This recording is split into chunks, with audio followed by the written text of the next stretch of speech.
আসসালামু আলাইকুম ওরহমতুল্লাহ বারকাতু।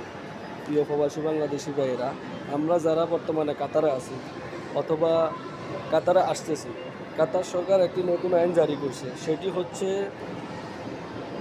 কারো অনুমতি না নিয়ে তার ছবি অথবা ভিডিও আমরা যদি অনলাইনে আপলোড করি তাহলে 1 বছরের জেল এবং কি 1 লাখ রিয়াল জরিমানা দুটোটাই হতে পারে।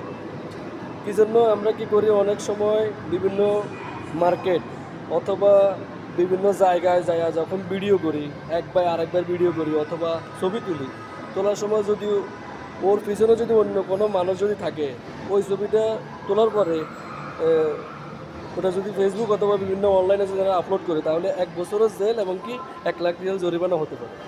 সেটা বর্তমান কাতার গভর্নমেন্ট অলরেডি এটা সাইন দিয়ে দিছে। তো আমরা কিছুদিন আগে আমার একটা ভাই এরকম তার ফ্যামিলির সাথে মোবাইলে কথা বলতেছে, ঠিক এরকমভাবে তো এক কাতারে এসে কী করছে, ওর অলরেডি ভিডিও করে নিয়ে গেছে, ওরে কিছু বলতেও দেয় না। তো এখন আমরা কী করি, অনেক সময় এরকম অনেক সমস্যা আমরা না জানি না শুনে কী করি, বিভিন্ন জায়গায় সুন্দর একটা জায়গা দেখছি অথবা আমরা কী করি ভিডিও করি, কিন্তু সামনে একটা মানুষ আছে অথবা যার ছবি তুলেছি তার পিছনে অথবা একটা মানুষ আছে, কিন্তু আমরা ছবিটা তুলি অনলাইনে আপলোড করে দিছি। তো এটার জন্য আমাদের কিন্তু সমস্যা হতে পারে, স্বাভাবিক একটা বিষয়, যেটা কারণ অলরেডি এটা গভর্নমেন্ট থেকে এটা সাইন দিয়ে দিছে। তো আমরা যারা প্রবাসে আসি আমরা সবসময় ভিডিও অথবা ফটো তোলার সময় খুব সতর্কতাভাবে এই কাজটা করা খুব গুরুত্বপূর্ণ একটা জিনিস। এভাবে যেন আমরা কারো ছবি তোলার সময় পিছনে যদি কোনো মানুষ থাকে তাহলে ছবিটা না তুললে বেটার হয়।